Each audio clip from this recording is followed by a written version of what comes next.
श्रील प्रभुपाद की जय। स्वाजम नारद भक्ति सूत्र 54 पर हम चर्चा करेंगे, जो इस प्रकार है। गुण रहितम कामना रहितम प्रतिक्षण वर्धमानम अविच्छिन्न सूक्ष्मतरम अनुभव रूपम। और इसका अनुवाद इस प्रकार है कि जो ये नारद जी शुद्ध भक्ति के लक्षण यहाँ पर बता रहे हैं। और नारद जी कह रहे हैं कि गुण रहितम, ये भौतिक गुणों से रहित है। कामना रहितम, इसमें कोई भी भौतिक इच्छाएं नहीं होती। प्रति क्षण वर्धमानम, और हर क्षण ये बढ़ रही है। जो शुद्ध भक्ति है हर क्षण बढ़ती है। अविच्छिन्नम, और ये इसमें कोई रुकावट नहीं आती किसी भी तरह की। अप्रतिहता, हमेशा बढ़ती रहती है। सूक्ष्मतरम, और ये सूक्ष्म से भी अधिक सूक्ष्म है। और अनुभव रूपम, कि आप अनुभव कर सकते हो इसको। तो ये इसका अनुवाद है और इस पर चर्चा करते हैं मंगलाचरण के बाद।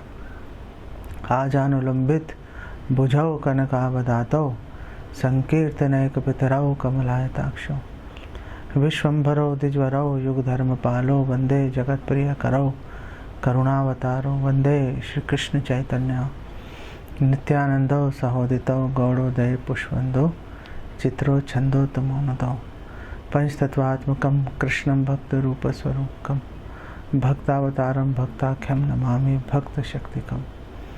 श्री कृष्ण चैतन्य प्रभु नित्यानंद श्री अद्वैत गदाधर शिवासदि गौर भक्त वृंदा। हरे कृष्ण कृष्ण कृष्ण हरे हरे, हरे राम राम राम हरे हरे। वैराग्य विद्या निज भक्ति योगा शिक्षार्थम एक पुरुष पुराना श्री कृष्ण चैतन्य शरीरधारी कृपाम्बुधिर्यस्तम अहम प्रपद्ये। नमो विष्णुपादाय कृष्ण प्रेष्ठाय भूतले श्रीमते भक्ति वेदांत स्वामिनिति नामिने नमस्ते सारस्वते देवे गौरवाणी प्रचारणे निर्विशेष शून्यवादी पाश्चात्य देश तारिणे। हरे कृष्णा। तो ये चौथा अध्याय चल रहा है नारद भक्ति सूत्र का, और हम 54वें श्लोक पर हैं। और यहाँ पर नारद जी 51वें सूत्र से जो है नारद जी शुद्ध भक्ति का वर्णन कर रहे हैं। और पहली बात ही शुद्ध भक्ति के बारे में नारद जी ने 51 में बोला, अनिर्वचनीय है, भैया बताई नहीं जा सकती। पहला वाक्य आप कैसे शुरू कर सकते हो किसी चीज़ के बारे में बताने के लिए कि मैं आपको बताने जा रहा हूँ, लेकिन अनिर्वचनीय बता नहीं सकता। और फिर नारद जी ने उसको क्लैरिफाई किया। उन्होंने बोला कि ये जो बताने का प्रयास उसी तरह है जैसे एक गूंगा व्यक्ति है, वो खाने के स्वाद के बारे में बता रहा है, मुँह का आस्वादनवत, कि वो कुछ खाया उसने और उसको बहुत अच्छा लगा या नहीं लगा, जो भी है, और वो उसका वर्णन उसको कन्वे करना चाह रहा है अपनी फीलिंग्स। कैसे करेगा गूंगा है? संकेत से कुछ थोड़ा बहुत वो दिग्दर्शन कर सकता है, हल्का सा सिनॉप्सिस टाइप कुछ बता सकता है। और नारद जी जो है वो कह रहे हैं कि ये सारी बात होने के बावजूद के बताया नहीं जा सकता, और कोई बताने का प्रयास भी करे तो आधा अधूरा रहेगा प्रयास। फिर भी 53वें सूत्र में उन्होंने बोला, लेकिन अगर आपने योग्यता हासिल कर ली तो आपको मिल सकता है। ऐसा नहीं है, डोंट लूज हार्ट। आप बिल्कुल ये निराश मत हो जाओ, क्यों, कैसे होगा, क्या हम कभी प्राप्त कर पाएंगे, नहीं कर पाएंगे। बिल्कुल प्राप्त कर पाओगे। अगर हम प्राप्त नहीं कर सकते हैं तो फिर आखिर ये सारे शास्त्र, आखिर नारद जी ने क्यों बोला व्यास देव जी को भागवतम लिखने के लिए, क्यों महाप्रभु ने अपने शिष्यों को बोला कि आप जाके वृंदावन में ग्रंथों को लिखो, क्यों लिखे रूपा गोस्वामी सनातन गोस्वामी ने ग्रंथ, क्यों भक्ति विनोद ठाकुर, भक्ति सिद्धांत सरस्वती ठाकुर, प्रभुपाद, इन्होंने क्यों इतने सारे ग्रंथों का इन्होंने अनुवाद किया और दुनिया भर के ग्रंथों से वो रेफरेंसेस प्रमाण लेके आए। वो इसीलिए लेके आए ये कन्विंस करने के लिए कि हमें भी मिल सकता है, और उसको मिलने प्राप्त करने का एक ही तरीका है कि हमें वो प्राप्त करने की योग्यता हासिल करनी पड़ेगी। जैसे एक डॉक्टर है, वो पेशेंट्स को ट्रीट करने के लिए, उनका इलाज करने के लिए वो प्रॉपर स्टडी करता है। एक डॉक्टर, सीनियर डॉक्टर के मार्गदर्शन में वो प्रैक्टिस करता है, और तो उसको आ जाता है। अब वो डॉक्टर जो है वो देख के बता देगा आपको क्या रोग है। आयुर्वेद तो चली इसी पर है, वो कोई टेस्ट थोड़ा कराते हैं आयुर्वेद वाले। टेस्ट तो पहले ये एलोपैथी डॉक्टर भी कम ही करवाते थे, लेकिन अब कमीशंस हैं, प्लस कोई ख़तरा मोल नहीं लेना चाहता, अननेसेसरी रिस्क नहीं लेना चाहता, इसीलिए सभी डॉक्टर्स बोलते हैं भैया पहले टेस्ट करा के लेके आओ। उनको उसमें से कमीशन भी मिल जाती है अच्छी खासी। जो डॉक्टर हैं वो देख के नब्ज़ पकड़ के पहचान लेते थे वो क्या रोग है भाई इसके अंदर। इनफैक्ट मैं आज से 25 एक साल पहले, बल्कि उससे भी पहले 30 साल पहले की बात बता रहा हूँ आपको। मैं उस समय स्टडी कर रहा था, मेरा पेट ख़राब रहता था मेरे को। तो वहाँ पे एक डॉक्टर था वृंदावन में, तो उस डॉक्टर के पास हम जाते थे, मैं और मेरा एक फ्रेंड, उसको दिखाने के लिए। आयुर्वेदिक का डॉक्टर था। राधा रमन मंदिर से उसका जो घर है उसकी दीवार सटी हुई थी आपस में। तो हम जाते थे, खाली पेट जाना होता था, तो हम जाके वो हमारी नब्ज़ देख के बता देता था कि हमने कल क्या खाया, और दुनिया भर की जो है समस्याएं जो हम फेस कर रहे हैं सारी बता देता था वो, और दवाई लिख देता था। उससे अगर प्रॉपर परहेज करो ठीक भी हो जाते थे। ये डॉक्टर्स जो होते हैं वो अध्ययन के बल पर, ट्रेनिंग के बल पर ये क्वालिफ़िकेशन, योग्यता हासिल कर लेते हैं। तो ऐसे ही ये सब स्क्रिप्चर्स दिए हैं हमारे आचार्यों ने। भगवान ने, चैतन्य महाप्रभु ने विशेष रूप से उनको बोला अपने डिसाइपल्स को कि आप ग्रंथों को लिखो, ताकि हमें ये कन्विंस करने के लिए, हमें ये आश्वासन देने के लिए कि इसको प्राप्त करना हर किसी के लिए सुलभ है। प्रयास करना पड़ेगा। ऐसा नहीं है कि अब वो ये नहीं कह रहे कि प्रयास भी मत करो अपने आप हो जाएगा। सहजिया, प्राकृत सहजिया वाली बात नहीं कर रहे वो तो ये कह रहे हैं कि आपको मिल सकता है, योग्यता हासिल कर लो, पात्र बनना पड़ेगा। भगवान, हमने कल डिस्कस भी किया था कि भगवान कई बार पात्रता का भी उल्लंघन कर देते हैं, लेकिन कभी कभार करते हैं, और उसकी भी एक्सप्लेनेशन भक्ति रसामृत सिंधु में जीवा गोस्वामी दे रहे हैं। जीवा गोस्वामी कहते हैं कि जितने भी हमें एक्सेप्शंस लगते हैं ना, कि वो एक एक्सेप्शन आ गई, जैसे वो चूहा है, उसके मूंछ पे जो बाल हैं उस पे आग लग गई और वो उछला मंदिर के अंदर, तो भगवान ने आरती के रूप में एक्सेप्ट कर लिया, उसको ले गए।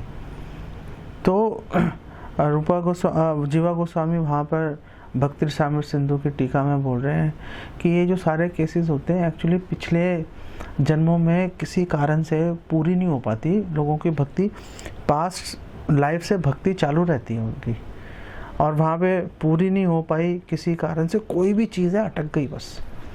अब क्या कारण से अटक गई इंडिविजुअल केस पे निर्भर करेगा, लेकिन अटक गई, चलो भगवान एक एक्सेप्शन एक क्रिएट करके टक से भगवान ले जाते हैं। हम सोचते हैं कृपा सिद्धि, अरे भाई पीछे से उनकी गाड़ी चलती आ रही है, और इसीलिए रूपा गोस्वामी कह रहे हैं कि एक भक्त को कृपा सिद्धि पर निर्भर रहने की जगह उनको प्रॉपर जो सिस्टम है, प्रोसेस है, रूल रेगुलेशन है, क्रमिक विकास है, उस पर ज़्यादा उनको निर्भर रहना चाहिए। और शास्त्रों का अध्ययन है, गुरु की सेवा है, जप है हरि नाम का, ये सब प्रोसेसेस अगर वो फॉलो करेगा बस योग्यता हासिल कर लेगा। योग्यता हासिल की तो यहाँ पर बता रहे हैं अनुभव रूपम, अनुभव ही हो जाएगा, साक्षात्कार हो जाएगा भगवान का सीधा ही। संता सदैव हृदयेषु विलोकयन्ति, अपने हृदय में अपने आप दिख ही जाएगा आपको, कोई प्रॉब्लम नहीं आएगी इसके बारे में। तो एक एक करके हम यहाँ पर हर एक जो लक्षण है हम प्रयास करते हैं उसके ऊपर डिस्कस करने के लिए। हर लक्षण पे एक अलग लेक्चर हो सकता है एक्चुअली में, लेकिन हम प्रयास करेंगे इसको सारे जितने भी लक्षण बता रहे हैं श्री नारद यहाँ पर, वो उनको हम इसी एक डिस्कशन में समेट दें उसको। तो जहाँ तक बात गुण रहितम की बात है, तो जब प्रॉब्लम क्या है कि हम लोग किसी भी चीज़ को इवैल्यूएट करते हैं, आंकलन करते हैं, तो अपने जो हमारे पास ज्ञान नॉलेज बेस है हमारे पास, जो हमने बचपन से आज तक जो सीखा पढ़ा, दूसरों से सुना, हमारा अपना भी अनुभव होता है, तो उस सब के आधार पर हमारी एक दृष्टिकोण डेवलप हो जाता है। अब जब भी हम किसी व्यक्ति या वस्तु को देखते हैं तो हम उस दृष्टिकोण के आधार पर वो जो चश्मा हम लगा लेते हैं, वो जो हमारे अपने पूर्वाग्रह उसको आप कह सकते हो, प्रीजुडाइसिस, वो हम हर चीज़ उस चश्मे से देखते हैं। तो जो समझदार व्यक्ति हैं, जो आध्यात्मिकता में जिसकी रुचि आ गया था तो ब्रह्म जिज्ञासा, आध्यात्मिकता में घुस गया वो, तो सबसे पहली बात उसको समझ में आती है कारणम गुण संगस्य सद असद योनि जन्मसु। सारी समस्याओं की जड़ जो है ये गुण ही है। जितने भी गुण है मुख्यतः हम बात करते हैं रजोगुण, तमोगुण, सतोगुण, और फिर इनके मिक्सचर से करोड़ों कॉम्बिनेशन जो हैं खड़े हो जाते हैं। तो भगवान कृष्ण बोले कारणम गुण संगस्य सद असद योनि जन्मसु। ऊपर नीचे अच्छी योनियां और बुरी योनियों में कैसे जन्म ले रहे हैं? गुणों के कारण। तो एक व्यक्ति जिसने अभी आध्यात्मिकता में कदम रखा उसने, तो वो ये उसके मन में विचार आता है कि यार एक गुण प्रॉब्लम कर रहे हैं, तो गुणों से रहित हो जाना चाहिए। निस्त्रय गुण्य भवार्जुना का मतलब वो ये सोचते हैं कि हमें गुणों से ऊपर उठ जाना है, का मतलब गुणों से रहित हो जाना है, ये सारे गुणों को ख़त्म कर देंगे। लेकिन जबकि भगवान कृष्ण का जो मंतव्य है कि गुण रहितम से या निस्त्रय गुण्य भवार्जुना, जब भगवान भगवत गीता में कह रहे हैं, तो उनका मंतव्य ये है कि आप रजोगुण, सतोगुण, तमोगुण से ऊपर उठ के विशुद्ध सत्व के अंदर आप स्थित हो जाओ। तो गुण राहित्यम जब हम साधारण भाषा में समझते हैं तो हम समझते हैं कि यार का ख़त्म हो जाना चाहिए, एग्जिस्टेंस ख़त्म कर दो।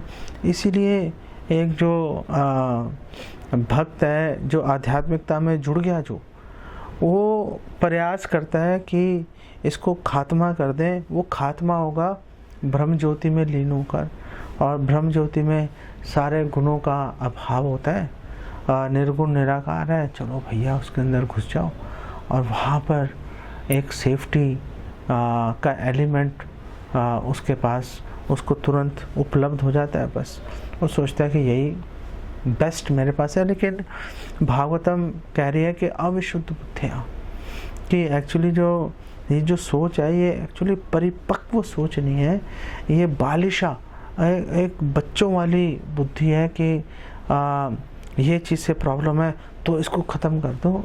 बेटर सॉल्यूशंस भी होते हैं। जैसे प्रभुपाद ने बोला कि दुखों से मुक्ति का एक व्यक्ति है, वो दुखों के अंदर है, तो दुखों से मुक्ति सुख नहीं है।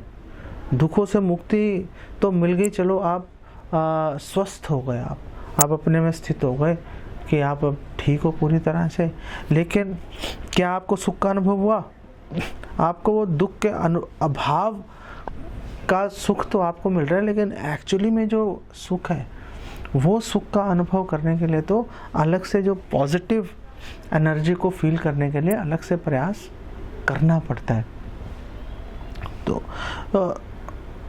ये बात समझने के लिए कि जो गुण रहितम है, गुण रहितम का मतलब ये है कि गुणों का अभाव नहीं है। गुण रहितम का मतलब है कि भौतिक गुण नहीं है, दिव्य गुण है। सो इसका मतलब क्या है? इसका मतलब ये है क्योंकि जो भक्ति है, भक्ति किस व्यक्ति की कर रहे हैं?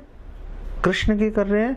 और कृष्ण जो है वो निर्गुण है, मतलब कृष्ण के अंदर कोई भी भौतिक गुण विद्यमान नहीं है।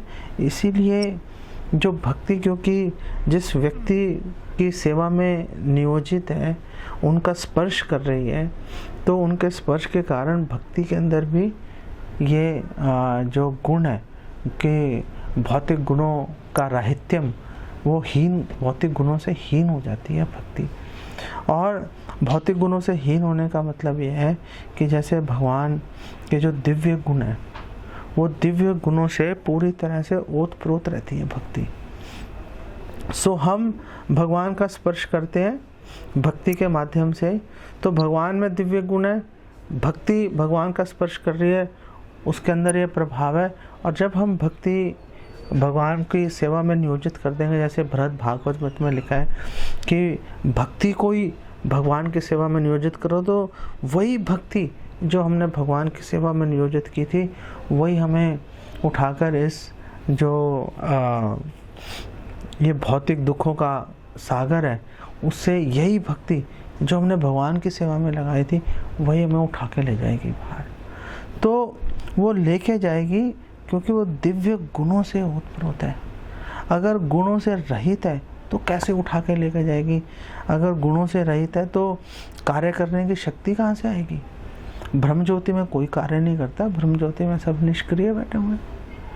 तो इसी से जब ये बात कही जा रही है, जब सनातन गोस्वामी इसका वर्णन कर रहे हैं कि ये भक्ति ही हमें खींच के लेके जाएगी, इसका मतलब दिव्य गुण है, सक्रिय है। और वो जो दिव्य गुण है, उनमें भौतिक गुणों का कोई कनेक्शन नहीं है। तो अगर भगवान में दिव्य गुण हैं, तो वो जो दिव्य गुण है वो कैसे दिखते हैं? वो हमारे शास्त्र बता रहे हैं कि हर एक भक्त की योग्यता के अनुसार वो गुण दिखाई देते हैं। दास्य भाव में जो भक्त है उसको अलग तरह से दिखेंगे, जो वात्सल्य भाव में अलग से दिखेंगे, साक्य भाव में अलग दिखेंगे, माधुर्य भाव में अलग दिखेंगे। और माधुर्य भाव के अंदर भी स्व किया, पर किया, तो सबका अलग अलग भाव और अलग अलग जैसे भी जिस व्यक्ति का जैसा भाव है, जिस भक्त का, उसके अनुसार वो भगवान के इन गुणों का दर्शन कर पाएगा। वो उसके आधार पर वो जो दिव्य भक्ति जो है उसके गुणों का आस्वादन कर पाएगा। आपको उदाहरण देता हूँ। हमारे शास्त्रों में बताया है कि निशम्य कर्माणि गुणान अतुल्यान वीर्यानि लीला तनुभिः कृतानि यदाति हर्षोत पुलकाश्रु गदगदम प्रोत कंठ उद्गायति रौति नृत्यति। कि जो भक्ति में स्थित हो गया, जिसने भक्ति शुरू कर दी, वो गोस्वामी बन गया। पहली बात, जिसने भक्ति शुरू कर दी गोस्वामी बन गया। कैसे गोस्वामी बन गया? कि उसकी भक्ति की शुरुआत ही वहीं से होती है। रूपा गोस्वामी कह रहे हैं वाचो वेगम मनसा क्रोध वेगम, शुरुआत ही वहाँ से होगी। जीवा वेगम उदरपस्थ वेगम एतान वेगान यो विषय हेत धीरा। जिसने ये जो जीवा का वेग है, उदर का वेग है, वाणी का वेग है, क्रोध का वेग है, जिसने जननेंद्रियों का वेग है, जिसने इनको वश में कर दिया, वो धीर है। वहाँ से तो बेसिकली शुरुआत होती है। तो यहाँ पे अगर बोल रहे हैं कि अगर किसी ने भक्ति शुरू कर दी तो वो इंद्रियों का स्वामी बन गया, इसमें कोई अतिशयोक्ति नहीं है। बेसिकली आगे बता रहे हैं कि क्योंकि उसने इंद्रियों पे संयम कर लिया, इसीलिए वो मुक्त व्यक्ति है। वो मुक्त जीव बन जाता है। और जब ऐसा मुक्त जीव, ये शुद्ध भक्त जो होता है, वो भगवान के दिव्य लीलाओं के बारे में श्रवण करता है, तो उसके जो रोम है, रोम हर्षण हो जाता है उसको, उसके बाल खड़े हो जाते हैं शरीर के, और आँखों से प्रेमाश्रु उसके बहने शुरू हो जाते हैं। और जब उसको इसकी अनुभूति होती है, अनुभव रूपा, जब वो इसकी अनुभूति उसको हो जाती है, तो उसकी आवाज़ लड़खड़ानी शुरू हो जाती है, स्वर भेद जिसको बोलते हैं, स्वर भेद हो जाता है उसको। और वो बोल रहे हैं कि तो ऐसा जो व्यक्ति है क्या करता है, तो यहाँ पर बताया गया है कि कई बार वो नाचता है, कई बार ज़ोर ज़ोर से गाता है, कई बार रोना शुरू कर देता है, ज़ोर ज़ोर से चिल्लाना शुरू कर देता है। इसी तरह वो अपने दिव्य भावों का वो उसको व्यक्त करता है। ब्रह्म ज्योति में जो लीन हो गया, उसके पास ऐसा कोई अवसर नहीं है कि वो जो ब्रह्म ज्योति में लीन हो जाएगा, कभी उसका गला भरेगा नहीं, कभी गदगद नहीं होगा, कभी उसकी आंखों से आंसू नहीं बहेंगे। क्यों नहीं बहेंगे? कि भाई आप निराकार निर्गुण वस्तु के अंदर आप समाये हुए हो, और वो जैसे वो निष्क्रिय है ऐसे आप निष्क्रिय होगा। निष्क्रिय व्यक्ति के अंदर आखिर अलग अलग तरह के भाव आखिर कैसे प्रकट होंगे।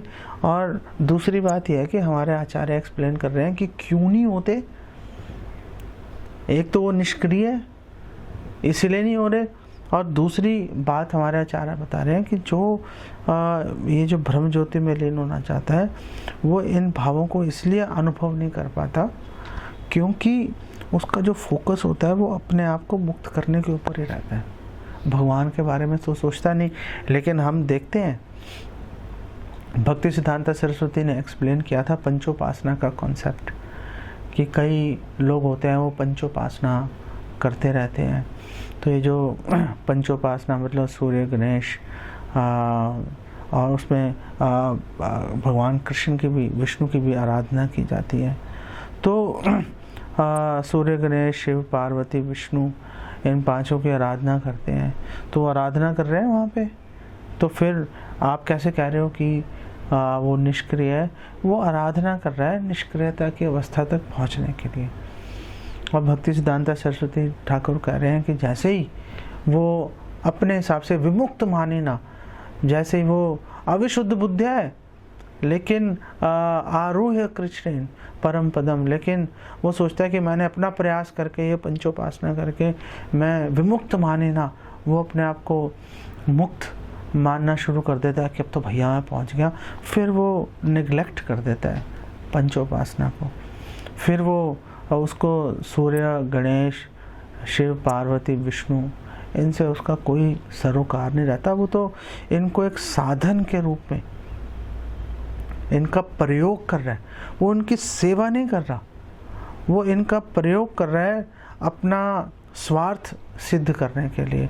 तो क्योंकि फोकस अपने ऊपर ही है, क्योंकि फोकस अपने, इसलिए प्रभुपाद ने बोला है कि ये जो ब्रह्म ज्योति में लीन होना है, ये माया का आखिरी फंदा होता है। जब कोई व्यक्ति धर्म, अर्थ, काम, इन तीनों स्टेजेस में से निकल जाता है, तो अब उसको आध्यात्मिकता में घुसने की नीड उसको महसूस होनी शुरू हो जाती है। उस समय अगर उसको प्रॉपर गाइडेंस, अगर मार्गदर्शन नहीं मिले, तो माया अपना आखिरी फंदा फेंकती है। अगर उसके पाप पूरी तरह नष्ट नहीं हुए हैं, और अगर उसके पास पर्याप्त भंडार नहीं है, अगर उसके पास संचित कर्मों का, तो वो माया अपना फंदा फेंकेगी, उसको इम्पर्सनल की ओर ले जाएगी उसको, कि आजा भाई ब्रह्म ज्योति में चलते हैं, वहाँ बहुत मज़ा आएगा। मज़ा क्या आएगा कि आपको वहाँ पर दुखों का अभाव है, तो दुखों के अभाव में आराम से, दुखों के अभाव से जनित जो सुख है उसका आस्वादन करते रहना, ऐसा उनका विचार रहता है।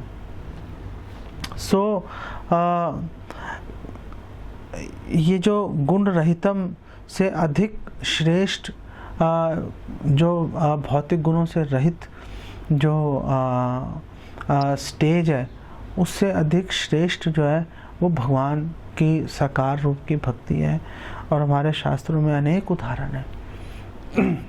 जैसे फॉर एग्जांपल 4 कुमार है, चारों कुमार तो आत्माराम के स्तर पर हैं, वो ब्रह्म ज्ञानी हैं, लेकिन जैसे ही उन्होंने भगवान के चरणों में अर्पित तुलसी को उन्होंने सूंघा, बस उनके शरीर में विकार आ गया, उनके मन में।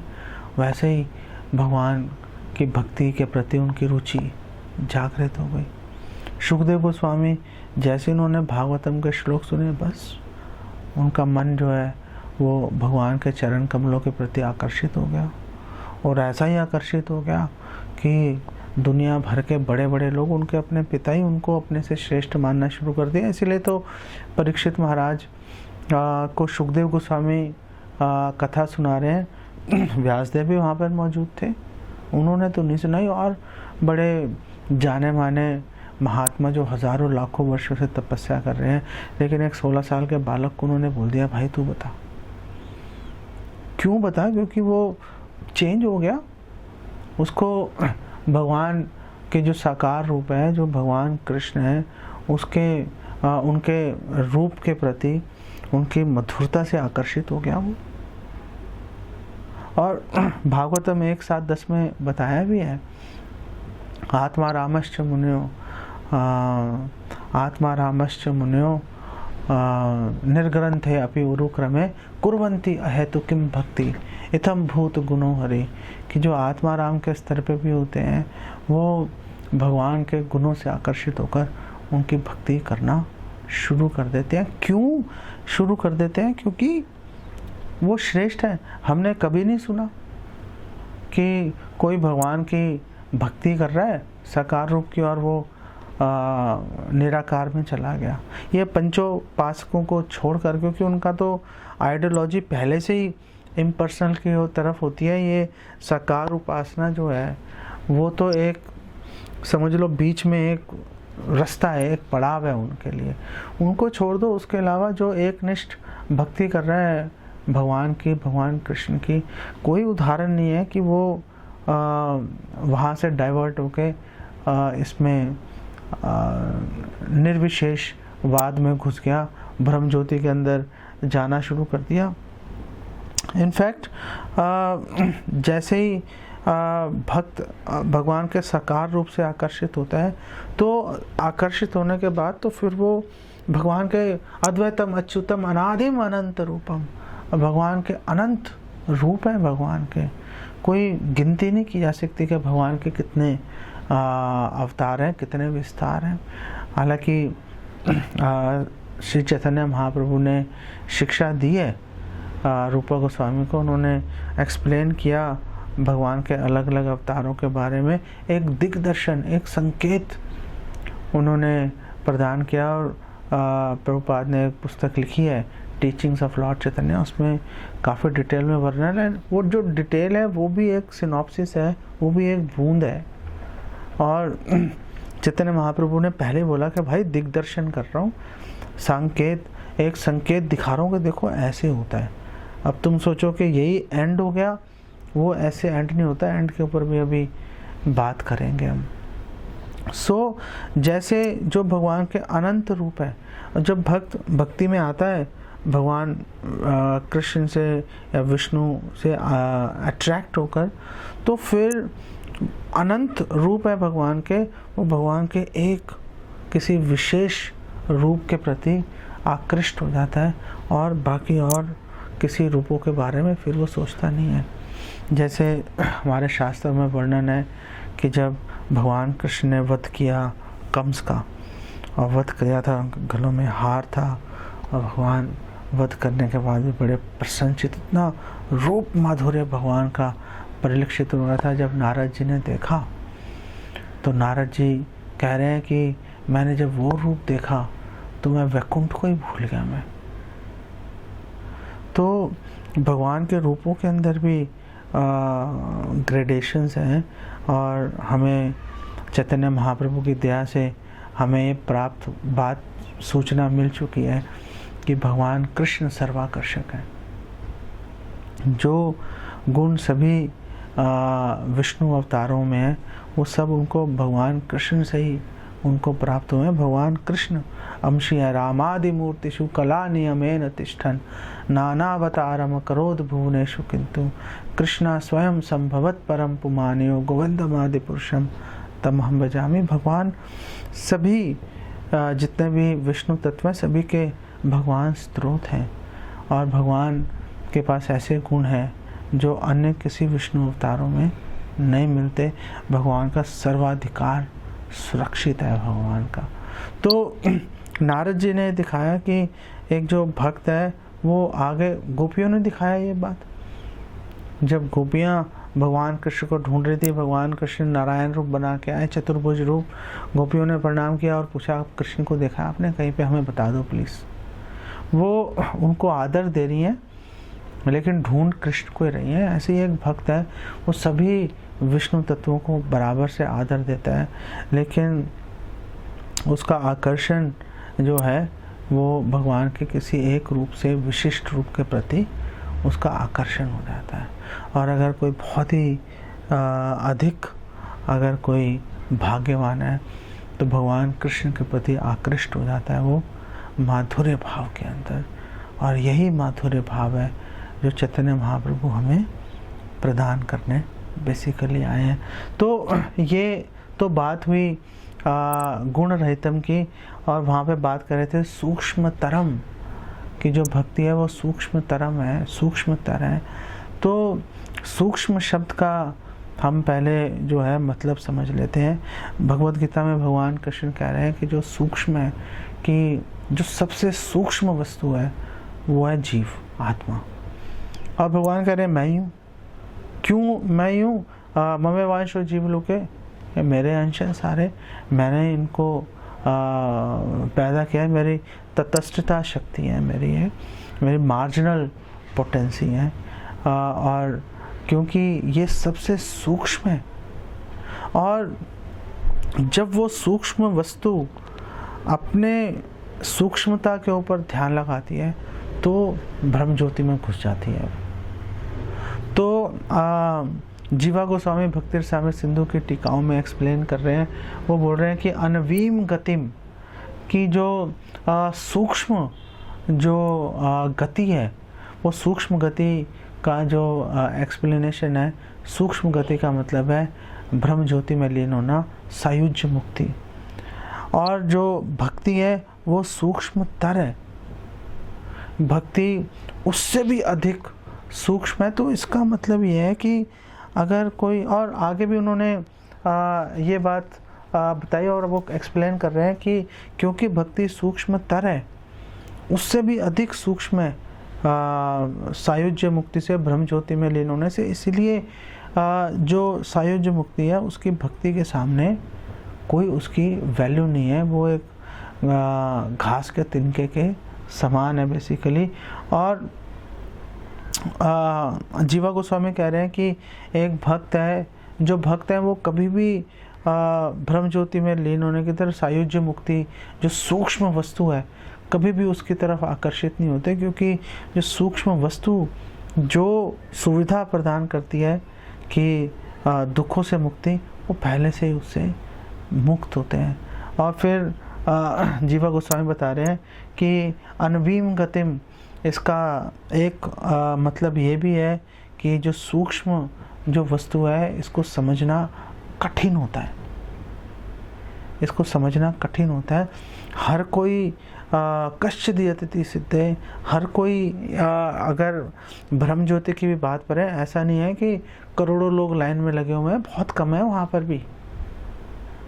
वो ब्रह्म ज्योति की तरफ जो आकर्षित हो रहे हैं वो लोग भी कम है बहुत। क्यों? क्योंकि मुश्किल है उसको समझना। और अगर हम ये अर्थ लें इसका, तो इस अर्थ के अनुसार जो भक्ति है, जो प्योर डिवोशन है, जो एकांतिक कृष्ण की शरण लेने की बात कर रही है, वो सूक्ष्म तरह का मतलब है कि वो और भी मुश्किल है उसको समझना। और नारद जी ने पहले बोला है तीसरे अध्याय में कि जो भक्ति और भक्तों का संग है वो अगम्य है, उसको समझना ऑलमोस्ट इम्पॉसिबल है। कोई उसको समझ नहीं सकता इस बात को। तो ये सारी बात जो है ये इससे कनेक्ट हो रही है। और मुंडक उपनिषद में लिखा है कि भगवान जो है, भगवान सूक्ष्म से भी सूक्ष्म है। तो जब भगवान सूक्ष्म से भी सूक्ष्म है तो फिर वो प्रश्न उठा रहे हैं कि एक भक्त उनको कैसे देख लेता है। मुंडक उपनिषद में ये प्रश्न उठा दिया और भक्ति विनोद ठाकुर वहाँ पे उसका आंसर दे रहे हैं।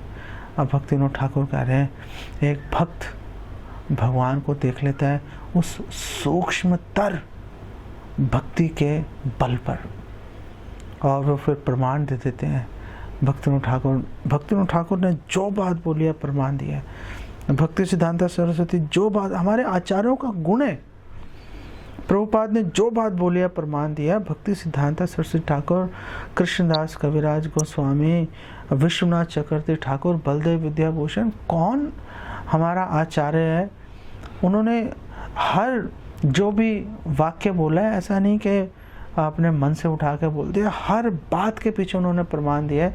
भक्ति रसामृत सिंधु में इनफैक्ट रूपा गोस्वामी ने इतनी भक्ति का विश्लेषण किया है और हर सूत्र, हर श्लोक के ऊपर उन्होंने प्रमाण दिया है, और कई बार तो एक से ज़्यादा प्रमाण दिए हैं, चाहे ग्रंथ विस्तृत हो जाए उसकी कीमत पर भी।